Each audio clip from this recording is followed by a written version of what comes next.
الشیطان الرجیم بسم اللہ الرحمن الرحیم یا بنی اسرائیل اذکروا نعمتی التی انعمت علیکم وانی فضلتکم علی العالمین واتقوا یوما لا تجزی نفس عن نفس شیئا ولا يقبل منها شفاعة ولا یؤخذ منها عدل ولا هم ينصرون صدق اللہ العظیم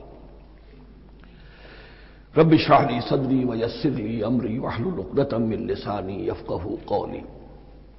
جیسا کہ میں نے عرض کیا تھا، سورہ بقرہ کے 5ویں رکوع سے اور 14ویں رکوع تک تو مسلسل، بلکہ 15ویں رکوع کی بھی پہلی 2 آیات شامل کرنی ہوں گی۔ یہ 10 رکوعوں سے 2 آیات زائد ہیں کہ جن میں خطاب کل کا کل بنی اسرائیل سے ہے۔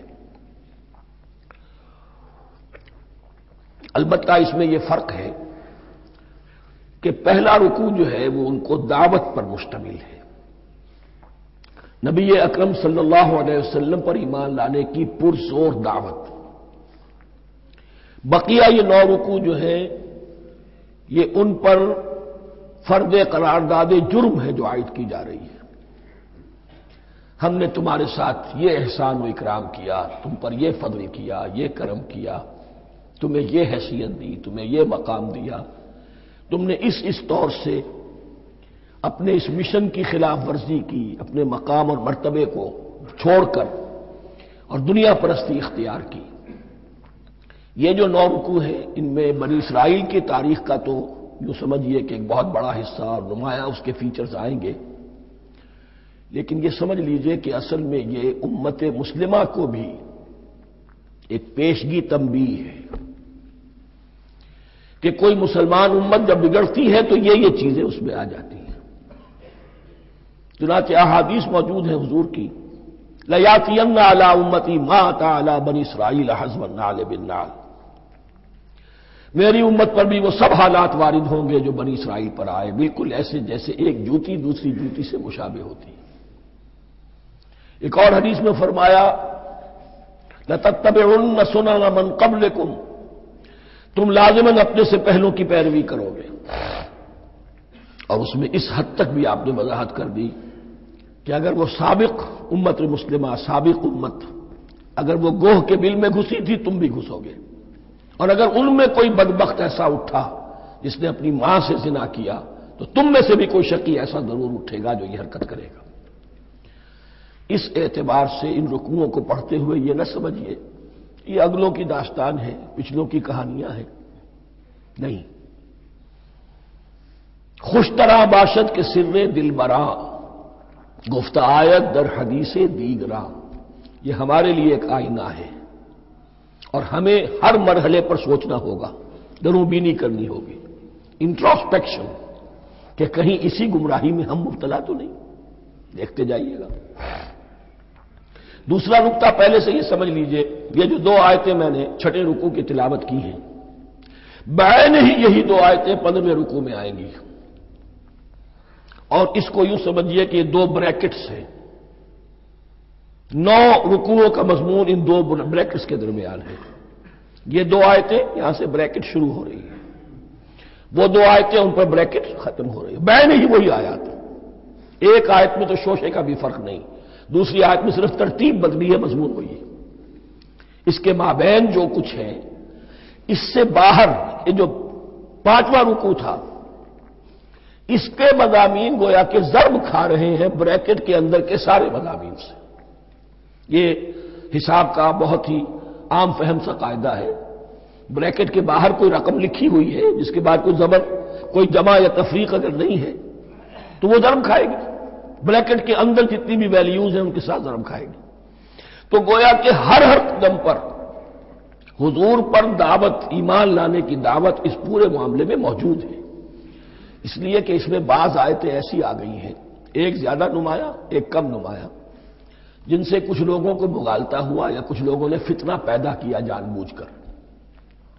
یہ فتنہ ایک بار پیدا ہوا تھا اکبر کے زمانے میں، دین الہی کی شکل میں، کہ صرف خدا کو مان لینا، آخرت کو مان لینا اور نیک اعمال کرنا نجات کے لیے کافی ہے، کسی رسول پر ایمان لانا ضروری نہیں ہے۔ یہ صوفیہ میں بھی یہ فتنہ بہت بڑے پیمانے پر آیا. مسجد مندر ہکڑو نور، مسجد میں اور مندر میں ایک ہی نور ہے، سب مذاہب ایک ہی ہے. سارا فرق جو ہے شریعتوں کا ہے، عبادت کی ظاہری شکل کا ہے، وہ ہے رسولوں سے متعلق. رسولوں کو بیچ میں سے نکال دیجئے تو یہ دین الہی رہ جائے گا، اللہ کا دین. اتنا بڑا فتنہ تھا کہ جب ہندوستان میں سیاسی اعتبار سے، حکومت کے اعتبار سے مسلمانوں کا اقتدار چوٹی پر تھا، کلائمیکس پر، اکبر اعظم، اس وقت یہ دین الہی کا فتنہ اٹھا کہ دین محمدی کا اب دور ختم ہو گیا. وہ 1000 سال کے لیے تھا، 1000 سال پورے ہو گئے، اب الف ثانی ہے، دوسرا 1000 سال ہے، اس کے لیے نیا دین ہے. اسے دین اکبری بھی کہا گیا اور دین الہی بھی کہا گیا. اور اس میں ایک آیت آئے گی جس سے استدلال کیا ہے کچھ لوگوں نے. اس صدی میں پھر یہ فتنہ اٹھا تھا گاندھی کے فلسفے کے ذریعے سے، اور ایک بہت بڑا نابغہ انسان مسلمانوں میں سے، بہت بڑا نابغہ، جینیس، ابوالکلام آزاد، وہ بھی اس فتنے کا شکار ہو گیا. متحدہ قومیت. چنانچہ گاندھی اپنی پرارتھنا میں کچھ قرآن کی تلاوت بھی کراتا تھا، کچھ گیتا بھی پڑھواتا تھا، کچھ اپنشدوں سے، کچھ بائبل سے، کچھ گرو گرنتھ سے. معلوم ہو یہ سب ٹھیک ہے، سب ایک ہے، سب لوگوں کو ایک ہونا چاہیے، ایک قوم ہونا چاہیے. مذہب تو انفرادی معاملہ ہے، کوئی مسجد میں چلا جائے، کوئی مندر میں چلا جائے، گردوارے میں چلا جائے، کوئی چرچ میں چلا جائے، کوئی سینیگاگ میں چلا جائے، کیا فرق واقع ہوتا ہے؟ اس کا توڑ یہی ہے کہ سمجھ لیجئے یہ جو 7 آیتیں ہیں 5ویں رکوع کی، یہ ہے بریکٹ کے باہر، اور یہ ضرب کھا رہی ہے مسلسل. اس بریکٹوں کے درمیان جتنی بھی مضمون آ رہا ہے وہ سب ان کے تابع ہوگا. گویا کہ جہاں تک حضور پر ایمان لانے کا معاملہ ہے وہ انڈرسٹوڈ سمجھا جائے گا، مقدر سمجھا جائے گا ہر مرحلے پر ان 2 بریکٹوں کے مابین. اب چلیے بسم اللہ. یا بنی اسرائیل اذکروا نعمتی التی انعمت علیکم وانی فضلتکم علی العالمین. اے اسرائیل کی اولاد، یاد کرو میرے اس انعام کو جو تم پر ہوا، اس کی وضاحت میں کر چکا ہوں. لیکن یہاں جو الفاظ آ رہے ہیں بہت زوردار. وانی فضلتکم علی العالمین.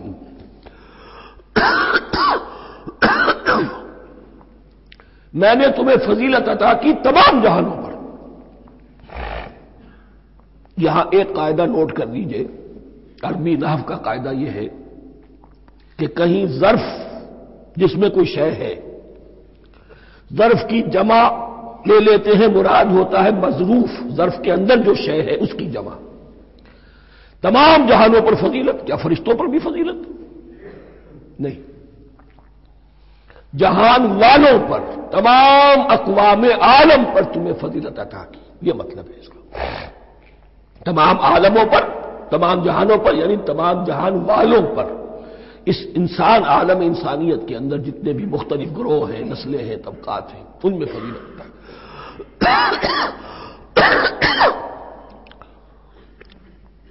واتقوا یوما لا تجزی نفس عن نفس شیئا. میں عرض کر چکا ہوں، اب تیسری مرتبہ پھر عرض کر رہا ہوں. اصل شیخ آخرت، محاسبہ آخرت. یہ مستحضر ہوگا تو انسان سیدھا رہے گا. کس میں کمزوری آ جائے، ضعف آ جائے تو باقی ایمان باللہ، ایمان بالرسالت، یہ نہ معلوم کیا کیا شکلیں اختیار کر لیں. دیکھیے اس آیت کے اندر 4 اعتبارات سے محاسبہ آخرت کا زور ہے. واتقوا یوما، ڈرو اس دن سے، لا تجزی نفس عن نفس شیئا، جس دن کوئی جان کسی دوسرے کے کام نہ آ سکے گی. ولا يقبل منها شفاعہ، اور نہ کسی سے کوئی سفارش یا شفاعت قبول کی جائے گی. Categorical denial. ولا يؤخذ منها عدل، نہ کسی سے فدیہ قبول کیا جائے گا. ولا هم ينصرون، اور نہ انہیں کوئی مدد مل سکے گی. ہم نے طرح طرح کے عقیدے، شفاعت باطلہ کا تصور. اہل عرب سمجھتے تھے ہمیں یہ فرشتے جو ہے خدا کی بیٹیاں ہیں، یہ لات اور منات اور عزا ہم نے ان کے بت بنا رکھے ہیں. پوچھتے ہیں یہ اپنے ابا جان سے اللہ کی بیٹیاں ہیں نا، لاڈلی بیٹیاں چھڑا لیں گی ہمارے ہاں بھی تصور ہے اولیاء اللہ چھڑا لیں گے. یا شفاعت باطلہ، خود حضور کی شفاعت کے بارے میں جو غلط تصورات ہیں. ایک شفاعت حقہ ہے، اس کی وضاحت کا یہ موقع نہیں ہے. وہ آیت الکرسی پہ جب ہم پہنچیں گے انشاءاللہ تعالیٰ اسی سورہ مبارکہ میں تو اس کی وضاحت بھی ہوگی. یہ سارے جو ہم نے جو گھڑ رکھے ہیں خیالات، ان کی نفی اس آیت کے حوالے سے کی. واتقوا یوما لا تجزی نفس عن نفس شیئا، کوئی انسان دوسرے انسان کے کام نہیں آ سکے. ولا يقبل منها شفاعۃ، کسی جان کی طرف سے کوئی سفارش قبول نہیں ہوگی. ولا يؤخذ منها عدل، نہ کوئی فدیہ قبول کیا جائے گا. ولا هم ينصرون، نہ انہیں کوئی مدد مل سکے گی. اب اس کے بعد اللہ تعالیٰ کے احسانات اور ان کی طرف سے جو ناشکریاں ہوئی ہیں ان کی بڑی تفصیل کے ساتھ اب بات چلے گی. تفصیل نہیں، تیزی کے ساتھ. یہ واقعات کئی 100 برس کے ہیں، لیکن ایک تو یہ کہ ان کی تفاصیل مکی صورتوں میں آ گئی ہیں. سب سے زیادہ سورہ اعراف میں ملے گی اور بھی کئی صورتوں میں آپ کو مل جائے گی. یہاں پر تو پے بپے جیسے کہ ایک قرارداد جرم کسی پر کی جاتی ہے تو اس میں سب گنوائے جاتے ہیں، تم نے یہ کیا یہ کیا یہ کیا. وَإِذْ نَجَّيْنَاكُم مِّنْ آلِ فِرْعَوْنَ، اور ذرا یاد کرو جب کہ ہم نے تمہیں نجات دی تھی فرعون کی قوم سے. یسومونکم سوء العذاب، وہ تمہیں بدترین عذاب میں مبتلا کیے ہوئے تھے. یذبحون ابناءکم ویستحیون نساءکم، تمہارے بیٹوں کو ذبح کر ڈالتے تھے اور تمہاری عورتوں کو زندہ رکھتے تھے. عورتیں تو پھر ان کے کام آتی تھی، گھر میں کام کاج کے لونیاں بنتی تھی، گھروں میں ڈال دیتے تھے.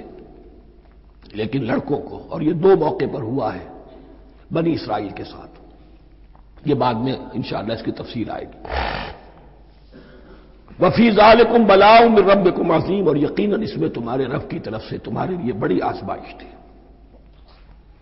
وَإِذْ فَرَقْنَا بِكُمُ الْبَحْرَ، اور یاد کرو جب کہ ہم نے تمہارے لیے سمندر کو پھاڑ دیا یا دریا کو پھاڑ دیا. یہ ایک مختلف فی بات ہے کہ کس جگہ سے کراس کیا تھا بنی اسرائیل نے ایجپٹ سے سینائی پیننسولا آنے کے لیے جزیرہ نما سینا میں. ایک رائے یہ کہ دریائے نیل کو کراس کر کے گئے ہیں، لیکن یہ بات غلط ہے. دریائے نیل تو مصر کے اندر ہے، وہ کبھی بھی مصر کی حد نہیں بنا. کسی کی رائے یہ ہے کہ جو خلیج سویز ہے، بحر قلزم جو ہے ریڈ سی، وہ اوپر جا کر 2 کھاڑیوں میں تبدیل ہو جاتا ہے. خلیج عقبہ مشرق کی طرف اور خلیج سویز مغرب کی طرف، اور ان کے درمیان میں یہ سینائی پیننسولا جو ہے یہ تکون ہے. جیسے ہندوستان بھارت تکون ہے، ایسے یہ پیننسولا ہے.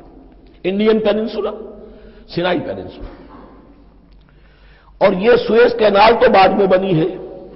خلیج سویز اور میڈیٹرینین بحیرہ روم کے درمیان یہ کچھ چھوٹی چھوٹی، اگرچہ چھوٹی تھی سمندر کے لحاظ سے، بہت بڑی بڑی جھیلیں تھیں.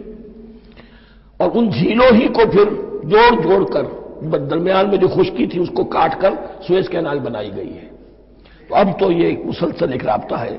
لیکن معلوم ہوتا ہے کہ یا تو خلیج سویز کو کراس کیا ہے حضرت موسیٰ علیہ السلام نے، اور یہی میری رائے زیادہ یہی ہے، اس لیے کہ کوہ طور جو ہے وہ اس پیننسولا کی ٹپ پر ہے، نیچے ہے یہاں، جہاں پر بھی ان کا قیام رہا اور جہاں پھر حضرت موسیٰ کو 40 دن کے لیے کوہ طور پر بلا کر اور پھر انہیں تورات دی گئی ہے. تو معلوم ہوتا ہے کہ جو خلیج سویز ہے اسے کراس کیا ہے. کراس کس طرح کیا ہے کہ حضرت موسیٰ کے عصا کی ایک ضرب سے سمندر پھٹ گیا. فَكَانَ كُلُّ فِرْقٍ كَالطَّوْدِ الْعَظِيمِ، دونوں طرف چٹانوں کے مانند پہاڑ کی طرح جو ہے وہ سمندر کھڑا ہو گیا، اس کے راستے سے یہ نکل گئے. اور پھر جب فرعون اور اپنا لشکر لے کر جب آیا ہے اس نے سوچا ہم بھی نکل جائیں، وہ غرق ہو گئے، اس لیے کہ دونوں طرف کا پانی آپس میں مل گیا. یہ تھی کیفیت، اور معجزانہ کیفیت تھی. یہ کوئی فطرت کے یا نیچر کے اصول کے مطابق بات نہیں تھی. اور میں عرض کر چکا ہوں، آپ کو بتا چکا ہوں معجزہ کسے کہتے ہیں. وَإِذْ فَرَقْنَا بِكُمُ الْبَحْرَ فَأَنْجَيْنَاكُمْ، جب ہم نے تمہارے لیے یا تمہارے ساتھ سمندر کو پھاڑ دیا، تمہارے لیے، تمہارے گزرگاہ بنانے کے لیے، تو تمہیں تو نجات دے دی. وَأَغْرَقْنَا آلَ فِرْعَوْنَ وَأَنْتُمْ تَنظُرُونَ، اور تمہاری نگاہوں کے سامنے فرعون کے لاؤ لشکر کو غرق کیا، تم دیکھ رہے تھے. یہ گزر چکے تھے، اس ساحل پر کھڑے ہیں، ادھر سے یہ داخل ہوئے ہیں اور پانی دونوں طرف سے آ کر مل گیا اور یہ غرق ہو گئے۔ وَإِذْ وَعَدْنَا مُوسَىٰ 40 لَيْلَةً، اور یاد کرو پھر جب کوہ طور پر ہم نے موسیٰ کو 40 دن کے لیے بلایا۔ ثُمَّ اتَّخَذْتُمُ الْعِجْلَ، ان کی غیر حاضری میں تم نے بچھڑے کی پرستی شروع کر دی، اسے معبود بنا لیا، من بعدہ، اس کی غیر موجودگی میں، وَأَنْتُمْ ظَالِمُونَ، تم بہت بڑا ظلم تھا جس کا ارتکاب کیا۔ ان الشرک لظلم عظیم، عظیم ترین ظلم جو ہے وہ شرک ہے، اور شرک جلی کی یہ شکل کہ بچڑے کو پوج گئے۔ ثم عفونا عنکم من بعد ذلک، پھر ہم نے تمہیں اس کے بعد بھی معاف کیا، یہ ہمارا کرم رہا ہے، ہماری رحمت رہی۔ من بعد ذلک لعلکم تشکرون، تاکہ تم شکر کرو۔ وَإِذْ آتَيْنَا مُوسَى الْكِتَابَ وَالْفُرْقَانَ لَعَلَّكُمْ تَهْتَدُونَ، اور یاد کرو جب کہ ہم نے موسیٰ کو کتاب اور فرقان عطا فرمائی۔ یہ فرقان حق اور باطل کے درمیان فرق کر دینے والی چیز، اور کتاب عام طور پر جو آتا ہے وہ شریعت کے لیے آتا ہے، شریعت بھی دی، کتاب بھی دی، اور فرقان بھی دیا، لعلکم تہتدون، تاکہ تم ہدایت پاؤ۔ وَإِذْ قَالَ مُوسَىٰ لِقَوْمِهِ، اور یاد کرو جب کہ کہا تھا موسیٰ نے اپنی قوم سے، یا قوم انکم ظلمتم انفسکم باتخاذکم العجل، اے میری قوم کے لوگوں، یقیناً تم نے اپنے اوپر بڑا ظلم کیا ہے بچڑے کو معبود بنا کر۔ فتوبوا الی بارئکم، پس توبہ کرو اپنے پروردگار، اپنے خالق کی جناب میں۔ باری اللہ تعالی ہے، باری، فاقتلوا انفسکم، تو قتل کرو اپنے آپ کو۔ یہ چیز جو ہے تورات میں تفصیل سے آئی ہے، قرآن میں نہیں ہے۔ اسی اعتبار سے میں نے آپ کو بتایا تھا کہ تورات کا مطالعہ اس اعتبار سے مفید ہے کہ بہت سے واقعات جن کا قرآن میں ذکر ہے، اجمالاً اشارہ ہے، اس کی تفصیل کے لیے ہمیں تورات سے رجوع کرنا پڑتا ہے، ورنہ یہ کہ اس آیت کا صحیح مفہوم واضح نہیں ہوگا۔ فاقتلوا انفسکم، اپنے آپ کو قتل کرو، کیا مانی؟ یہ قتل مرتد کی سزا ہے۔ وہاں معلوم ہوتا ہے کہ حضرت موسیٰ نے یہ حکم دیا، 12 قبیلے تھے، ہر قبیلے میں سے کچھ لوگوں نے یہ کفر اور شرک کیا، باقی لوگوں نے نہیں کیا۔ انہیں حکم دیا گیا کہ اپنے قبیلے کے لوگ ان کو قتل کریں جو ان کے قبیلے میں سے اس کفر کے مرتکب ہوئے۔ انفسکم سے مراد یہ اپنے قبیلے کے لوگوں کو تم قتل کرو، اس لیے کہ قبائلی زندگی جو ہوتی ہے آپ کو معلوم ہے، اس میں کوئی اور قبیلہ ہاتھ لگا دے تو قبائلی عصبیت بھڑک اٹھے گی۔ 70,000 یہودی قتل ہوئے، اس سے بڑی توبہ اور ممکن نہیں، اس سے بڑا پرج، کسی بھی آئیڈیولوجیکل پارٹی کے اندر پرج بہت ضروری ہوتا۔ کچھ لوگ آ گئے ایک نظریے کو قبول کر کے، رفتہ رفتہ نظریہ اوجل ہو گیا، کچھ مفادات، کچھ چودراہٹیں یہ مقدم ہو گئی، اسی سے جماعتیں خراب ہوتی ہیں، غلط راستے پہ پڑ جاتی ہیں، تحریکیں بھٹک جاتی ہیں۔ تو آئیڈیولوجیکل پارٹیز، نظریاتی جماعتیں پرج کرتی رہتی ہیں کہ جو بھی ہمارے نظریے سے ہٹ گئے اب ان کو ہم کاٹ کر علیحدہ کر دیں، اور یہی سے قتل مرتد۔ تو یہ چیز حدیث میں ہے یا پھر قرآن میں یہاں ہے۔ اس حوالے سے جو لوگ ہمارے ہاں بعض علماء بھی ہیں، جدید دانشور ہیں، جو قتل مرتد کی جو حد ہے اسلام میں اس کو تسلیم نہیں کرتے، لیکن میرے نزدیک یہ شریعت موسوی کا تسلسل ہے کہ شریعت موسوی کی جس شے کو بدلا نہ گیا ہو، جس کے بارے میں صراحتاً یہ معلوم نہ ہو کہ یہ شے تبدیل کر دی گئی، تو وہ شریعت محمدی کا جز بن گئی۔ زنا پر رجم کا معاملہ بھی یہی ہے۔ قرآن مجید میں رجم کی صحیح آیت کوئی موجود نہیں ہے، حدیث میں ہے۔ قرآن مجید میں مرتد کے قتل کے لیے کوئی آیت موجود نہیں ہے، حدیث میں ہے، سنت میں ہے، اور دونوں کی کا جو منبع ہے وہ اصل میں تورات ہے۔ تو اس بات کو اچھی طرح نقل کر لیجئے، یہ جگہ اکثر لوگ جو ہے یہاں بہت سرسری طور سے گزر جاتے ہیں، یہ بہت اہم ہے، اور اس کے لیے تورات کی طرف رجوع کیجئے۔ 70,000، 6 لاکھ کل تھے، جب یہ مصر سے نکلے ہیں 6 لاکھ تھے. کتنے عرصے کے بعد پیننسولا پہنچے ہیں، سینائی پیننسولا میں اور طور میں کچھ اور ان کی تعداد بڑھ گئی ہوگی، لیکن یہ کہ ان میں سے 70 لاکھ کو قتل کیا اپنے ہاتھوں سے. ہر قبیلے نے اپنے جو مرتد تھے ان کو اپنے ہاتھ سے قتل کیا. فَتُوبُوا إِلَىٰ بَارِئِكُمْ فَاقْتُلُوا أَنفُسَكُمْ ذَٰلِكُمْ خَيْرٌ لَكُمْ عِندَ بَارِئِكُمْ، یہی تمہارے لیے تمہارے رب کے نزدیک بہتر بات ہے. فَتَابَ عَلَيْكُمْ، تو اللہ نے تمہاری توبہ قبول کر لی. توبہ قبول کس طرح ہوئی؟ یہ تزکیہ ہوا ہے امت کا کہ ان میں سے جن لوگوں نے اتنی بڑی غلط حرکت کی ہے ان کو کاٹ کر، ذبح کر کے، ان کو قتل کر کے پھینک دیا گیا. انہ هو التواب الرحیم، یقیناً وہ تو ہے ہی بہت توبہ کا قبول فرمانے والا اور بہت رحم فرمانے والا. وَإِذْ قُلْتُمْ يَا مُوسَىٰ لَن نُّؤْمِنَ لَكَ حَتَّىٰ نَرَى اللَّهَ جَهْرَةً، ایک اور واقعہ ان کی تاریخ کا. اور یاد کرو جب کہ تم نے کہا تھا اے موسیٰ ہم تو تمہاری بات نہیں مانیں گے. ایمان کے بعد جب لام کا حرف آئے تو اس کے معنی صرف تصدیق کے ہوتے ہیں. لن نؤمن لک، ہم آپ کی بات کی تصدیق نہیں کریں گے حتیٰ نری اللہ جہرۃ، جب تک کہ ہم دیکھ نہ لیں اللہ کو عیاناً. ہمیں کیا پتا اللہ نے یہ کتاب دی آپ کو، آپ تو لے کر آ گئے. ہمارے سامنے تو پتھر کی کچھ تختیاں ہیں، اس پہ کچھ لکھا ہوا، کس نے لکھا ہمیں کیا پتا. اب دیکھیے ایک حضرت موسیٰ کی خواہش تھی رب ارنی انظر الیک، وہ کچھ اور شے تھی. یہ تخریبی ذہن ہے جو یہ کہہ رہا ہے کہ ہم بھی چاہتے ہیں کہ اللہ کو اپنی آنکھوں سے دیکھیں اور معلوم ہو کہ واقعی اس نے یہ کتاب آپ کو دی ہے. فَأَخَذَتْكُمُ الصَّاعِقَةُ، تو تمہیں آپ پکڑا ایک بہت بڑی کڑک نے، ایک بہت بڑی کڑک ہوئی اور سب کے سب مردہ ہو گئے. وَأَنْتُمْ تَنظُرُونَ، تمہارے دیکھتے دیکھتے ایک کڑک نے تمہیں آ لیا. ثُمَّ بَعَثْنَاكُم مِّن بَعْدِ مَوْتِكُمْ، پھر ہم نے تمہیں دوبارہ اٹھایا تمہاری موت کے بعد.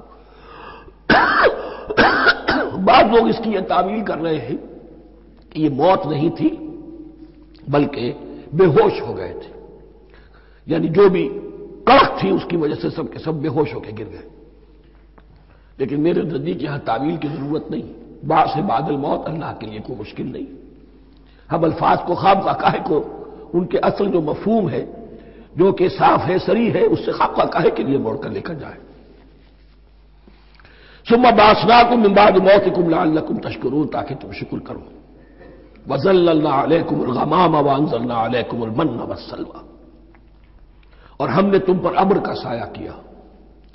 اب 6 لاکھ کا قافلہ چل رہا ہے، سینائی پیننسولا، صحرا، کوئی اونٹ نہیں، کوئی سایہ نہیں، دق و دق، دھوپ کی تبش. تو اللہ کا فضل ہوا کہ ایک سائے کی طرح ابر جو ہے ان کے ساتھ ساتھ جہاں جہاں وہ جا رہے ہیں وہ ابر ان پر سایہ کیے ہوئے. وانزلنا علیکم المن والسلوى، کھانے کو کچھ نہیں تو من اور سلوہ نازل کیے گئے.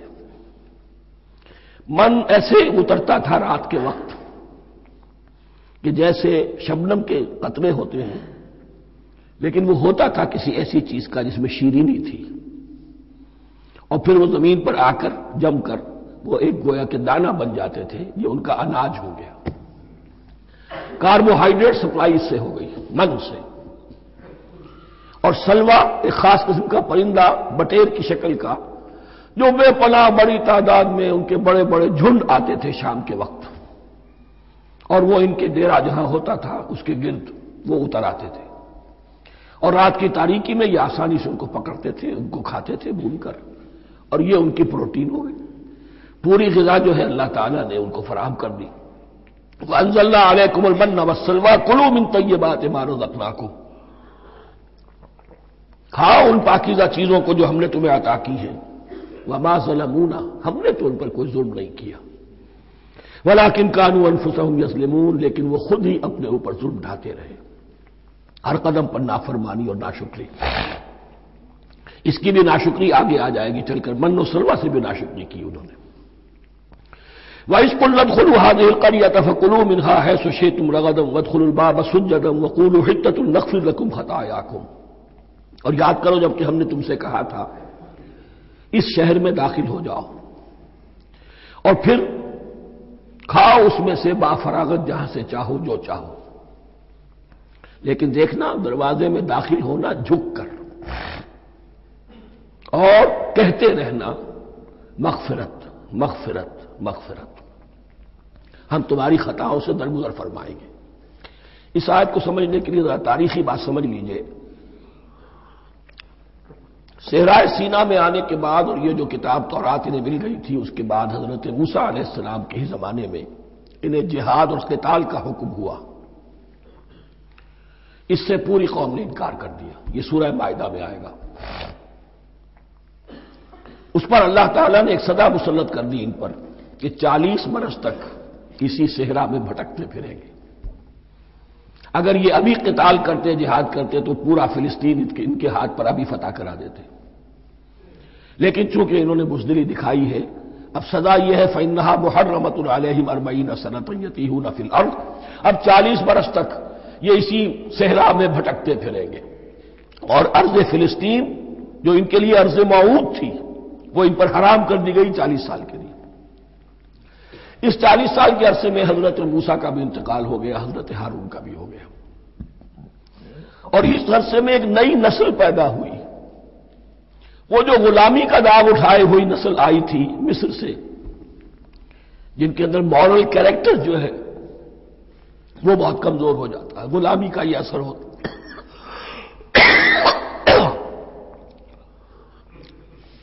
وہ پوری نسل ختم ہو گئی، نئی نسل اب پیدا ہوئی، 40 برس صحرا میں پیدا ہوئے، یہی پلے بڑھے، ان میں اب ایک جذبہ تھا۔ حضرت موسیٰ کے پھر جو خلیفہ تھے یوشع ابن نون، جوشوا، تورات میں ان کا نام جوشوا ہے، یوشع، ان کی سرکردگی میں اب بنی اسرائیل کی اس نئی نسل نے قتال کیا، جنگ کی، اور پہلا شہر جو فتح ہوا وہ اریحا، آج بھی وہ شہر جو ہے جیریکو جو آپ دیکھتے ہیں خبروں کے اندر آتا ہے بار بار، اریحا اس کا پرانا نام ہے، یہ شہر فتح ہوا۔ اس فتح کی بات کا تذکرہ ہو رہا ہے، یاد کرو جب کہ ہم نے تم سے کہا تھا اس بستی میں، اس شہر میں داخل ہو جاؤ فاتحانہ، اور پھر جو کچھ یہاں ہے، جو نعمتیں ہیں ان سے متمتع ہو، کھاؤ پیو، لیکن داخل ہونا سجدہ کرتے ہوئے، مراد کیا، جھک کر، یعنی ایسا نہ ہو کہ تکبر کی وجہ سے تمہاری گردنیں اکڑ جائیں، گردنیں جھکا کر اللہ کا احسان مانو، یہ نہ سمجھو کہ یہ فتح تم نے حاصل کی۔ اس کی تفسیر اصل میں نظر آتی ہے حضور کی شخصیت میں، کہ جب فتح مکہ کے موقع پر مکے میں داخل ہوئے ہیں تو جس سواری پر آپ بیٹھے ہوئے تھے، آپ کی پیشانی اس کی گردن کے ساتھ جڑی ہوئی تھی۔ یہ وقت ہوتا ہے جب کہ تکبر اور تعلی، فاتح کی حیثیت سے آنا، اور بندہ مومن کے لیے یہی وقت ہے تواضع کا، جھکنے کا۔ وقولوا حطۃ، حتیٰ یہود تو کہتے ہیں جھاڑ دینے کو، تو اس کے معنی کیا ہے، اے اللہ ہمارے گناہ جھاڑ دے، مغفرت، اے اللہ ہمیں مغفرت، ہماری مغفرت فرما، جو خطائیں ہو گئی بخش دے۔ قولوا حطۃ، تمہاری زبان پر استغفار ہونا چاہیے، تمہاری گردنیں جھکی ہوئی ہونی چاہیے۔ نغفر لکم خطایاکم، اگر تم اس پر عمل کرو گے ہم تمہاری خطائیں جو ہیں انہیں معاف فرما دیں گے۔ وسنزید المحسنین، اور جو تم میں محسن ہوں گے انہیں اور بھی زیادہ دیں گے، اور انعام و اکرام آئیں گے۔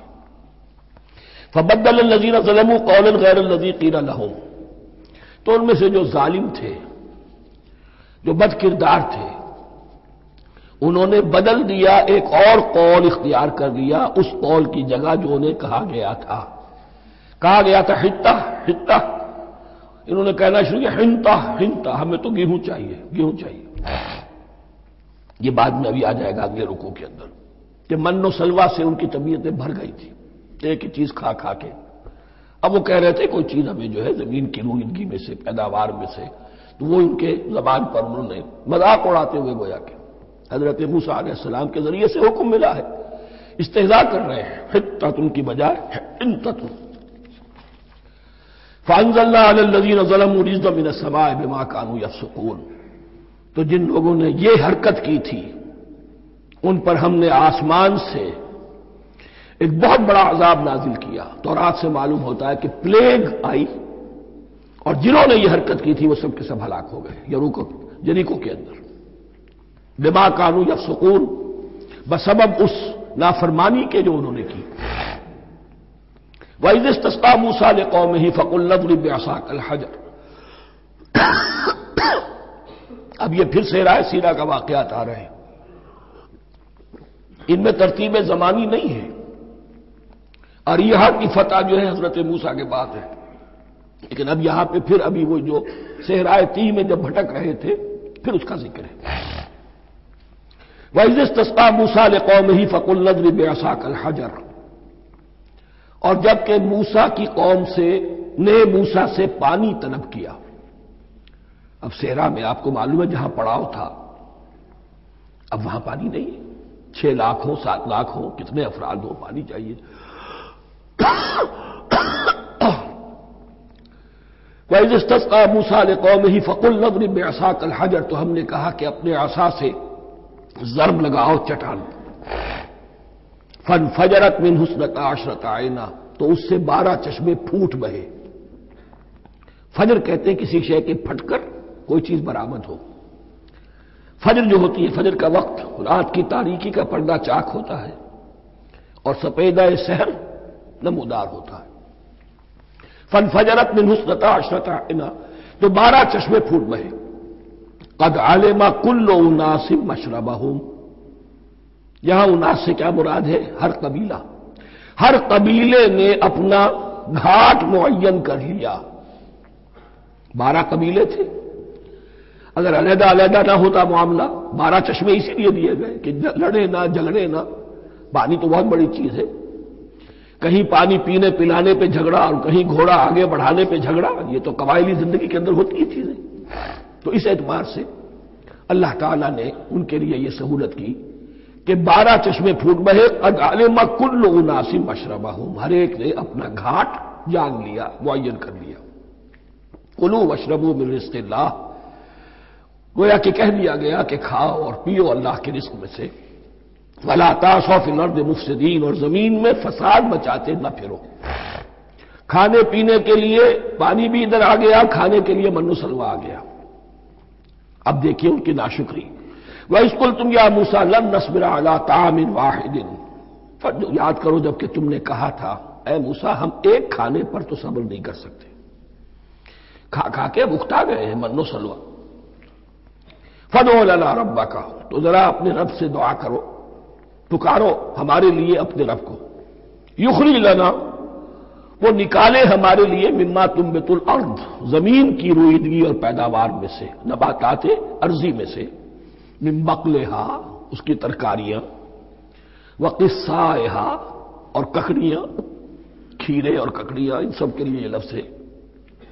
وفومہا، ایک ترجمہ گیہوں کیا گیا ہے لیکن میرے نزدیک زیادہ صحیح ترجمہ ہے لہسن، اور سرائے کی زبان میں بھی اور ممکن ہے کہ سندھی میں بھی ہو تھوم، تھوم کہتے ہیں لہسن کو، یہ فوم کی بدلی ہوئی شکل ہے، اس لیے کہ یہی علاقہ ہے جس میں عرب آئے تھے، تو عربوں کی زبان کے بہت سے الفاظ جو ہیں اس سرائے کی زبان میں خاص طور پر وہ بہت زیادہ، تو تھوڑی سی شکل بدل کر وہ کافی تعداد میں موجود ہے۔ وہ عدسہا، اور دال خاص طور پر مسور کی، وہ بصلہا، اور پیاز۔ اب جو چٹخارے جس سے بنتے ہیں سالن کے، ان کی زبانیں وہ چٹخارے مانگ رہی۔ ظاہر بات ہے کہ اگر وہ سلوا بھی تھا، بٹیرا ہے، اسے آگ کے اوپر ذرا سا تپایا اور کھایا، وہ ایک ہی خاص قسم کی غذا ہے جو چل رہی ہے۔ اسی طرح من جو ہے وہ ایک خاص قسم کا سیریل ان کے لیے بن گیا ہے، لیکن یہ جو چٹخارے ہیں یہ تو لہسن سے ہے، پیاز سے ہے، ترکاریوں سے ہے، ان تمام چیزوں سے، دال کا اپنا ایک ذائقہ ہے۔ قَالَ تَسْتَبْدِلُونَ الَّذِي هُوَ أَدْنَىٰ بِالَّذِي هُوَ خَيْرٌ، حضرت موسیٰ نے فرمایا کیا تم وہ شے بدلے میں لینا چاہتے ہو اس کے، کیا وہ شے جو کمتر ہے بدلے میں چاہتے ہو اس کے کہ جو بہتر ہے؟ من و سلوہ کہیں بہتر ہے اللہ کی طرف سے جو تمہیں دیا گیا ہے، تم اس سے تمہارا جی بھر گیا ہے، اس کو ہاتھ سے دے کر چاہتے ہو کہ یہ ادنا چیزیں تمہیں ملے۔ اہبطوا مصرا، اب یہ لفظ آ گیا اہبطوا، اب ظاہر بات ہے یہ آسمان سے زمین پر اترنے کے لیے لفظ نہیں ہے اہبطوا، یہاں اس کا ترجمہ صحیح ہوگا سیٹل ڈاؤن سم ویئر، اگر زمین کی یہ چیزیں چاہیے تو کہیں سیٹل ہو جاؤ اور کاشت کرو، بیج ڈالو، آبیاری کرو، یہ ساری چیزیں تمہیں مل جائیں۔ اہبطوا مصرا، کہیں سیٹل ڈاؤن ہو جاؤ، کہیں اتر پڑو کسی بستی میں، کسی علاقے میں، فإن لکم ما سألتم، تمہیں مل جائے گا جو کچھ کہ تم نے مانگا۔ وَضُرِبَتْ عَلَيْهِمُ الذِّلَّةُ وَالْمَسْكَنَةُ وَبَاءُوا بِغَضَبٍ مِّنَ اللَّهِ۔ اب یہ ہے ان کی وہ خباثتیں، ان کے وہ ناشکریاں، ان کی وہ معصیتیں، ان پر جو آخری حکم دیا جا رہا ہے، جو اگر آپ برا نہ مانیں تو میں عرض کروں گا آج یہود پر اتنا ایپلیکیبل نہیں ہے جتنا مسلمانوں پر ہے۔ ضربت علیہم الذلۃ والمسکنۃ وباؤوا بغضب من اللہ۔ ذلت اور مسکنت، کم ہمتی ان پر تھوپ دی گئی۔ ضربت علیہم، it was heaped upon them. The humiliation was heaped upon them. ضربت علیہم الذلۃ والمسکنۃ وباؤوا بغضب من اللہ، اور وہ اللہ کا غضب لے کر لوٹے۔ وہی امت جس کے بارے میں فرمایا وَأَنِّي فَضَّلْتُكُمْ عَلَى الْعَالَمِينَ، اسی امت کا پھر یہ حشر ہوا۔ کیوں ہوا؟ نافرمانی۔ تمہیں کتاب دی تھی کہ تم پیروی کرو، تمہیں کتاب دی تھی کہ اسے قائم کرو۔ وَلَوْ أَنَّ أَهْلَ الْكِتَابِ أَقَامُوا التَّوْرَاةَ وَالْإِنْجِيلَ وَمَا أُنزِلَ إِلَيْهِم مِّن رَّبِّهِمْ لَأَكَلُوا مِن فَوْقِهِمْ وَمِن تَحْتِ أَرْجُلِهِمْ۔ اگر یہ تورات اور انجیل کو قائم کرتے، نافذ کرتے، تو نعمتیں زمین بھی اگلتی، ان کے قدموں کے نیچے سے نعمتیں جو ہیں وہ پھوٹتی، اور ان کے سروں کے اوپر سے بھی بارش ہوتی نعمتوں کی۔ لیکن اگر تم نے اس کو چھوڑ کر اپنی خواہشات، اپنے نظریات، اپنے خیالات، اپنا تمرد، اپنی سرکشی، اپنی حاکمیت، اپنی مصلحتیں، اپنی عقل، اس کو بالا تر کیا، تو پھر جو قوم اللہ کے قانون کی، اللہ کی ہدایت کی، اللہ کی کتاب کی امین ہوتی ہے دنیا میں، وہ اللہ کی ریپرزنٹیٹو ہوتی ہے، نمائندہ ہوتی ہے۔ اگر وہ اپنے عمل سے مس ریپرزینٹ کرے اللہ کو، تو وہ کافروں سے بڑھ کر مغضوب اور کافروں سے بڑھ کر مبغوض ہو جاتی ہے، مغضوب بھی مبغوض بھی۔ اس لیے کافروں کو تو دین پہنچانا تمہارے ذمہ تھا، تم نے دین ان کو کیا پہنچانا تھا، تم تو خود دین سے منحرف ہو گئے۔ آج اس جگہ پر امت مسلمہ کھڑی ہے کہ 1.25 بلین یا 1.5 بلین، 125 کروڑ عزت نام کی شے نہیں ہے کہ عزت نام تھا جس کا گئی تیمور کے گھر سے، سارے معاملات دنیا کے G7 G15 کے ہاتھ میں ہیں،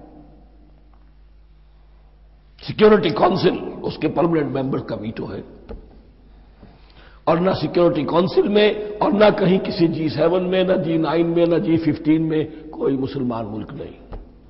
کسنمی پرست کی بھیا کیستی، ہماری اپنی پالیسیز کہیں اور طے ہوتی ہیں، ہمارے اپنے بجٹ کہیں اور بنتے ہیں، ہماری صلح اور جنگ کسی اور کے اشارے سے ہوتی ہے، یہ ریموٹ کنٹرول، یہ ذلت اور مسکنت۔ ہم کہتے ہیں ہماری شہرگ ہے کشمیر، اور جنگ کرنے کو تیار نہیں ہے۔ یہ خوف نہیں تو کیا ہے، یہ مسکنت نہیں تو کیا ہے؟ اگر اللہ پر یقین ہو اور اپنے حق پر یقین ہو تو اگر شہر ایک دوسرے کے قبضے میں ہے تو ہمت کرو، یا تخت یا تختہ، لیکن نہیں۔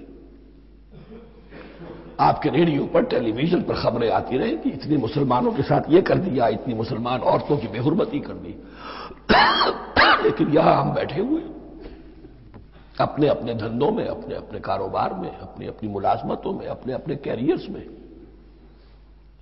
دنیا میں کیا کچھ ہو رہا ہے۔ بہرحال اس وقت یہ جو ہے، میں نے جیسا کہ عرض کیا تھا کہ یہ ہے تاریخ بنی اسرائیل کی، لیکن خوشترا باشد کے سر دل براں، گفت آیت در حدیث دیگراں، یہ ہمارا نقشہ ہے آج اس آیت میں۔ ضربت علیہم الذلۃ والمسکنۃ وباؤوا بغضب من اللہ۔ اور یہ کیوں؟ ذالک بانہم کانوا یکفرون بآیات اللہ، یہ اس لیے کہ وہ اللہ کی آیات کا انکار کرتے رہے، وَيَقْتُلُونَ النَّبِيِّينَ بِغَيْرِ الْحَقِّ، اللہ کے نبیوں کو ناحق قتل کرتے رہے۔ ہمارے ہاں بھی مجددین امت میں سے کتنے ہیں جو جیلوں میں ڈالے گئے، جن کو ایسی ایسی مار پڑی ہے کہ کہا جاتا ہے کہ ہاتھی کو بھی وہ مار پڑتی تو برداشت نہ کرتا۔ احمد ابن حنبل کے ساتھ کیا ہوا؟ ابو حنیفہ جیل میں انتقال کیا، امام مالک کے کندھے کھینچ دیے گئے، اتار دیے گئے، منہ کالا کر کے اور اونٹ پر بٹھا کر پھرایا گیا۔ امام دار الہجرہ شیخ احمد سرہندی جیل میں رہے، سید احمد بریلوی اور ان کے ساتھیوں کو خود مسلمانوں نے تہہ تیغ کیا ہے۔ بہرحال یہ داستانیں ہیں، اب نبی تو کوئی نہیں آئے گا، ان کے ہاں نبی تھے، ہمارے ہاں مجددین ہیں، علماء حق ہیں، جیسے کہ حدیث بھی ہے علماء امتی کا انبیاء بنی اسرائیل، تو جو انہوں نے انبیاء کے ساتھ کیا ہم نے مجددین اور علماء کے ساتھ کیا۔ ذالک بما عصوا وکانوا یعتدون، اور یہ ہوا ان کی نافرمانیوں کی وجہ سے اور حد سے تجاوز کرنے کی وجہ سے۔ اللہ تعالیٰ تو ظالم نہیں، اللہ نے تو اونچا مقام دیا تھا، ہمیں بھی خیر امت قرار دیا، کنتم خیر امت اخرجت للناس تأمرون بالمعروف وتنہون عن المنکر وتؤمنون باللہ۔ اب اگر ہم نے وہ اپنا مشن چھوڑ دیا تو ذلت اور مسکنت وہ ہمارا مقدر بن گئی۔ اللہ کا قانون اور اللہ کا عدل بے لاگ ہے، وہ فرام امہ ٹو امہ چینج نہیں ہوتا۔ سنت اللہ جو ہے لن تجد لسنت اللہ تحویلا ولن تجد لسنت اللہ تبدیلا، اللہ کی سنت بدلتی نہیں۔ بنی اسرائیل کا جو حشر ہوا آج وہ ہمارا ہو رہا ہے۔ بہرحال اس پر میری جو کتاب ہے سابق اور موجودہ مسلمان امتوں کا ماضی حال اور مستقبل، اس کا مطالعہ کیجیے۔ اب آ گئی وہ آیت کہ جس سے استدلال کیا گیا ہے کہ ایمان بالرسالت نجات کے لیے ضروری نہیں ہے۔ ان الذین آمنوا والذین ہادوا والنصارى والصابئین من آمن باللہ والیوم الآخر وعمل صالحا فلہم اجرہم عند ربہم ولا خوف علیہم ولا هم یحزنون۔ یقیناً جو لوگ ایمان لائے، اور اس سے مراد ہے جو ایمان لائے حضور پر، محمد پر صلی اللہ علیہ وسلم، والذین ہادوا، اور جو یہودی ہو گئے، والنصارى اور نصرانی، والصابئین، اور صابی وہ لوگ تھے عراق کے علاقے میں رہتے تھے جو کہتے تھے کہ ہم دین ابراہیمی پر ہیں، لیکن ان کے ہاں بھی بہت کچھ بگڑ گیا تھا، جیسے حضرت ابراہیم کی نسل حضرت اسماعیل کی نسل بگڑ گئی تھی تو اس طرح وہ بھی بگڑ گئے تھے، ستارہ پرستی زیادہ تر ان کے ہاں تھی۔ من آمن باللہ والیوم الآخر، جو کوئی بھی ایمان لایا اللہ پر اور یوم آخر پر، وعمل صالحا، اور اس نے عمل کیے اچھے، فلہم اجرہم عند ربہم، تو ان کے لیے محفوظ ہے ان کا اجر ان کے رب کے پاس، ولا خوف علیہم ولا هم یحزنون، اور نہ ان پر کوئی خوف ہوگا اور نہ وہ کسی حزن سے دوچار ہوں گے۔ ظاہر الفاظ کے اعتبار سے دیکھیے کہ یہاں ایمان بالرسالت کا ذکر نہیں ہے۔ ویسے تو اگر کوئی اس سے یہ غلط استدلال کرتا ہے تو اس کا پہلا جو اصولی جواب ہے وہ تو یہ ہے کہ ایسی حدیثیں بھی موجود ہیں، من قال لا الہ الا اللہ دخل الجنہ، تو اس کے کیا معنی ہے؟ صرف کہنے سے جنت میں داخل ہو جائیں گے، کسی عمل کی ضرورت نہیں؟ جواب یہ دیا جائے گا پورے قرآن کو سامنے رکھو، پورے حدیث کے ذخیرے کو سامنے رکھو، کسی ایک جگہ سے کوئی ایک نتیجہ نکال لینا وہ صحیح نہیں۔ لیکن اس کے علاوہ وہ اصول جو میں بیان کر چکا ہوں کہ یہ سلسلہ شروع کہاں سے ہوا ہے، 5واں رکوع، وآمنوا بما انزلت مصدقا لما معكم ولا تكونوا اول کافر به، انہیں ایمان کی زوردار دعوت سے تو یہ ساری بات شروع ہوئی ہے۔ اب فصاحت اور بلاغت کا یہ تقاضا ہے کہ بار بار اس کو دہرایا نہ جائے، وہ بات انڈرسٹوڈ رہے گی، مقدر رہے گی، سمجھی جائے گی کہ ہر جگہ پر وہ موجود ہے، اس لیے کہ ساری گفتگو ہو رہی ہے اسی کے حوالے سے۔ وآمنوا بما انزلت مصدقا لما معكم ولا تكونوا اول کافر به ولا تشتروا بآیاتی ثمنا قلیلا وإیاي فاتقون۔ اس حوالے سے یوں سمجھیے اب اس آیت کو کہ یہاں پر کچھ الفاظ محذوف مانے جائیں گے. ان الذین آمنوا والذین ہادوا والنصارى والصابئین من آمن باللہ والیوم الآخر وعمل صالحا فی ایامہم فلہم اجرہم عند ربہم ولا خوف علیہم ولا ہم یحزنون. ہر دور میں جبکہ ابھی حضرت عیسیٰ نہیں آئے تھے تو جو بھی یہودی تھے اس وقت تک حضرت موسیٰ کے ماننے والے، وہ جو بھی اللہ پر ایمان رکھتے تھے اور نیک عمل کرتے تھے، آخرت کو مانتے تھے، ان کی نجات ہو جائے گی. لیکن حضرت عیسیٰ کے آنے کے بعد ان کو نہیں مانا، اب وہ کافر قرار پائے.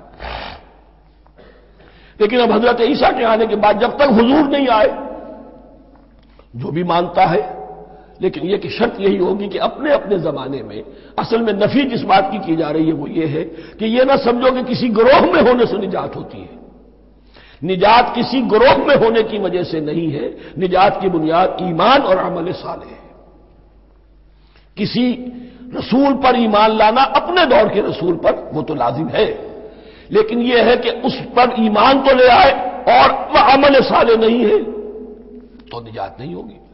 تو یہ اپنے اپنے دور میں، اپنے اپنے زمانے میں ہر امت کے لیے وَلِكُلِّ أُمَّةٍ أَجَلٌ قرآن مجید کے ایک مقام پر آیا ہے، ہر امت کے لیے ایک خاص معین مدت ہے. اس معینہ مدت میں اب ظاہر بات ہے جو لوگ حضور کی بعثت سے پہلے فوت ہو گئے ان پر تو کوئی ذمہ داری نہیں تھی حضور پر ایمان لانے کی. اور ایسے لوگ تھے، ایسے موحدین مکے میں موجود تھے جو یہ کہتے تھے کعبے کے پردے پکڑ پکڑ کر، اے اللہ ہم صرف تجھے پوجنا چاہتے ہیں، صرف تیری بندگی کرنا چاہتے ہیں، لیکن جانتے نہیں کیسے کریں. یہ بات موجود تھی اور ان کا انتقال بھی ہو گیا.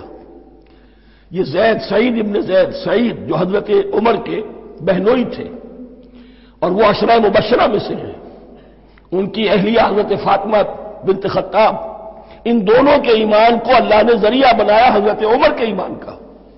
اور یہ والد تھے سعید کے زید، وہ یہ کہتے ہوئے دنیا سے چلے گئے حضور کی ابھی بعثت ہی نہیں ہوئی تھی، اے اللہ میں صرف تیری بندگی کرنا چاہتا ہوں، کیسے کروں یہ نہیں جانتا. اسی کو ذہن میں رکھیے، اہدنا الصراط المستقیم جو میں نے کہا تھا، ایک سلیم الفطرت انسان، سلیم العقل انسان توحید تک پہنچ جاتا ہے، آخرت کو پہچان لیتا ہے. لیکن اب کیا کروں؟ اس شریعت کے لیے، ان احکام کے لیے وہ دستے سوال دراز کرنے پر مجبور ہے. الحمدللہ رب العالمین الرحمن الرحیم مالک یوم الدین ایاک نعبد و ایاک نستعین اہدنا الصراط المستقیم. اسی صراط المستقیم کی دعا کا یہ جواب اب آئے گا، شروع ہوگا سورہ بقرہ سے. یہ کرو، یہ نہ کرو، یہ فرض ہے، یہ تم پر لازم کیا گیا، یہ چیز حرام کی گئی، وغیرہ وغیرہ. ان الذین آمنوا والذین ہادوا والنصارى والصابئین من آمن باللہ والیوم الآخر وعمل صالحا. اور محذوف الفاظ فی ازمنتہم، اپنے اپنے زمانے میں، یا فی ایامہم، فلہم اجرہم عند ربہم ولا خوف علیہم ولا ہم یحزنون. وَإِذْ أَخَذْنَا مِيثَاقَكُمْ وَرَفَعْنَا فَوْقَكُمُ الطُّورَ.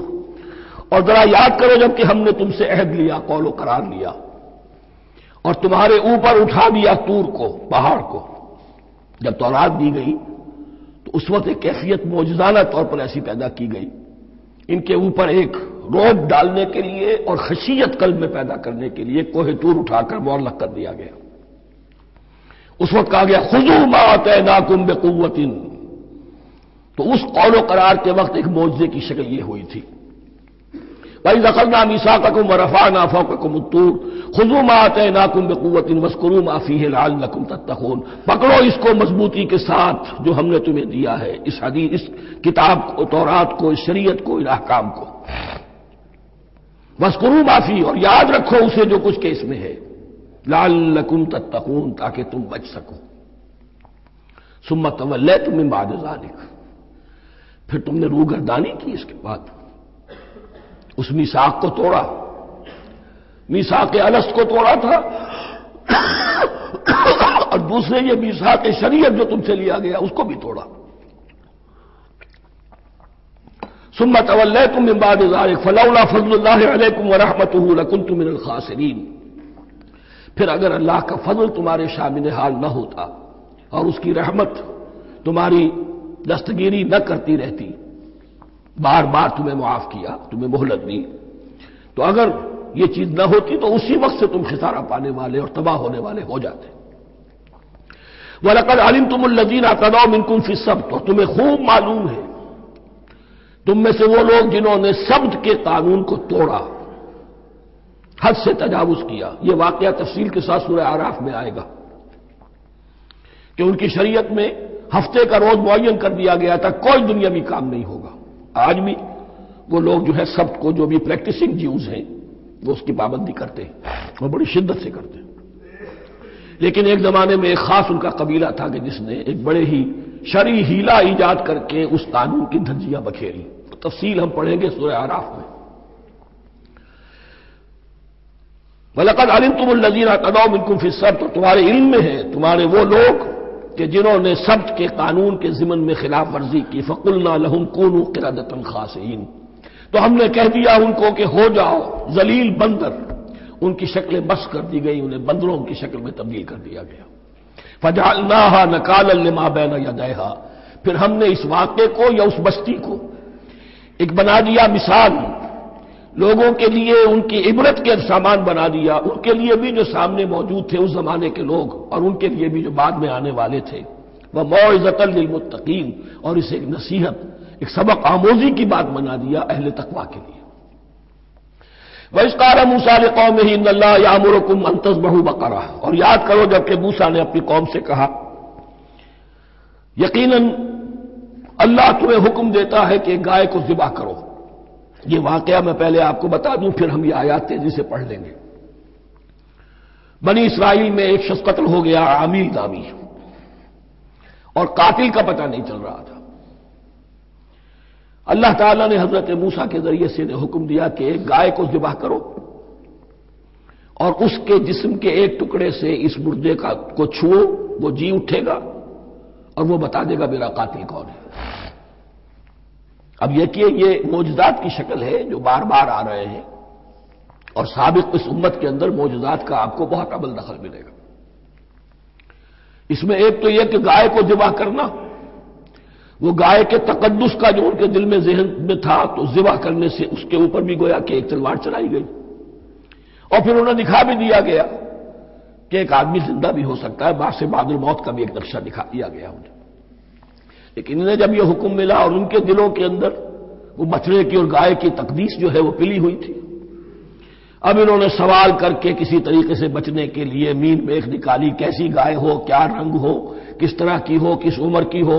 بالآخر یہ کہ جب ہر طرف سے گھیراؤ ان کا ہو گیا اور سب چیزیں جو ہیں ان کے سامنے واضح کر دی گئی، تب انہوں نے یوں سمجھیے چاروں ناچار بادل ناخواستہ اس حکم پر عمل کیا۔ بس اب ترجمہ کر لیجئے۔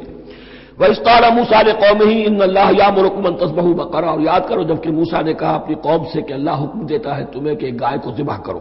قَالُوا أَتَتَّخِذُنَا هُزُوًا، انہوں نے کہا کہ آپ ہمارے ساتھ کوئی ٹھٹھا کر رہے ہیں، مذاق اڑا رہے ہیں، یہ کیا بات آپ کہہ رہے ہیں؟ قَالَ أَعُوذُ بِاللَّهِ أَنْ أَكُونَ مِنَ الْجَاهِلِينَ، فرمایا میں اللہ کی پناہ طلب کرتا ہوں اس سے کہ میں جاہلوں میں سے ہو جاؤں، کہ میں ان دین کے معاملات کے اندر استہزاء اور تمسخر کو شامل کر دوں۔ قالوا ادع لنا ربك يبين لنا ما هي، اب انہوں نے کہا اچھا ایسی بات ہے تو ذرا اپنے رب سے دعا کیجئے کہ وہ ہم پر واضح کر دے کہ وہ کیسی ہو۔ قال انه يقول، حضرت موسیٰ نے فرمایا اللہ تعالیٰ فرماتا ہے انها بقرة لا فارض ولا بکر، وہ ایک ایسی گائے ہونی چاہیے کہ جو نہ بوڑھی ہو نہ بالکل بچیا ہو، عوان بین ذالک، ان کے بین بین ہو۔ فَفَعَلُوا مَا تُؤْمَرُونَ، تو اب کر گزرو جو تمہیں حکم دیا گیا۔ قَالُوا ادْعُ لَنَا رَبَّكَ يُبَيِّن لَنَا مَا لَوْنُهَا، اب انہوں نے پھر کہا ذرا ایک دفعہ اور دعا کیجئے اپنے رب سے وہ ہمیں بتا دے اس کا رنگ کیسا ہونا چاہیے۔ قَالَ إِنَّهُ يَقُولُ إِنَّهَا بَقَرَةٌ صَفْرَاءُ فَاقِعٌ لَوْنُهَا تَسُرُّ النَّاظِرِينَ، فرمایا اللہ فرماتا ہے کہ وہ گائے ایسی ہونی چاہیے زرد رنگ، شوخ رنگ، شوخ زرد رنگ کی، چمکیلی، جو دیکھنے والوں کو خوب اچھی لگے، پسند آئے، دل میں کھپ جانے والی۔ اب جو زیادہ سے زیادہ ان کے ہاں مقدس سمجھے جاتے تھی گائے، رفتہ رفتہ سوال کر کے اگر پہلے ہی حکم پر وہ کر دیتے تو کسی بھی گائے کو ذبح کر دیتے، لیکن یہاں گھیراؤ ان کا ہو رہا ہے کہ جس کی تقدس کا ان کے ذہن میں زیادہ سے زیادہ تاثر ہے اسی کو واضح کیا جائے۔ قالوا ادع لنا ربک یبین لنا ما ہی، پھر انہوں نے کہا ذرا اللہ سے دعا کیجئے اور وہ ہمیں یہ بتائے کہ وہ کیسی ہو۔ ان البقرہ تشابہ علینا، یقیناً ہم کچھ شبے میں پڑ گئے ہیں، یہ گائے کا معاملہ مشتبہ ہو گیا ہے ہم پر۔ قال انہ یقول، فرمایا اللہ فرماتا ہے انہا بقرۃ لا ذلول تثیر الارض ولا تسقی الحرث، وہ ایک ایسی گائے ہونی چاہیے کہ جو کوئی جس سے مشقت نہ لی جاتی ہو، نہ وہ ہل جوتتی ہو اور نہ وہ رہٹ کا پانی کھینچتی ہو۔ تسیر الارض، نہ تو وہ زمین کو جوتنے میں ہل چلانے میں کام نہیں لی جائے، ولا تسقی الحرث، اور نہ کھیتی کو پانی پلانے کے لیے وہ پانی کھینچنے میں استعمال کیا جائے۔ مسلمتن، اور پوری سالم ہونی چاہیے، یک رنگ، لا شیۃ فیہا، اس میں کسی دوسرے رنگ کا کوئی داغ تک نہ ہو۔ اب کیا کرتے، گھیراؤ میں آ گئے۔ قالوا الآن جئت بالحق، کہا انہوں نے کہ ٹھیک ہے اب تو آپ نے بات جو ہے پوری طریقے سے واضح کر دی۔ فذبحوها وما كانوا يفعلون، تب انہوں نے اس کو ذبح کیا اور وہ کرنے والے نہیں تھے، دل میں نہیں تھا، باذل ناخواش تھا۔ اب دیکھیے یہاں ترتیب ذرا واقعے کی جو ہے مختلف ہو گئی ہے، جو اس ذبح بقرہ کا سبب تھا وہ بعد میں بیان ہو رہا ہے۔ تورات میں چونکہ واقعات کو اس طریقے سے بیان کیا ہے لہذا وہاں ترتیب دوسری ہے۔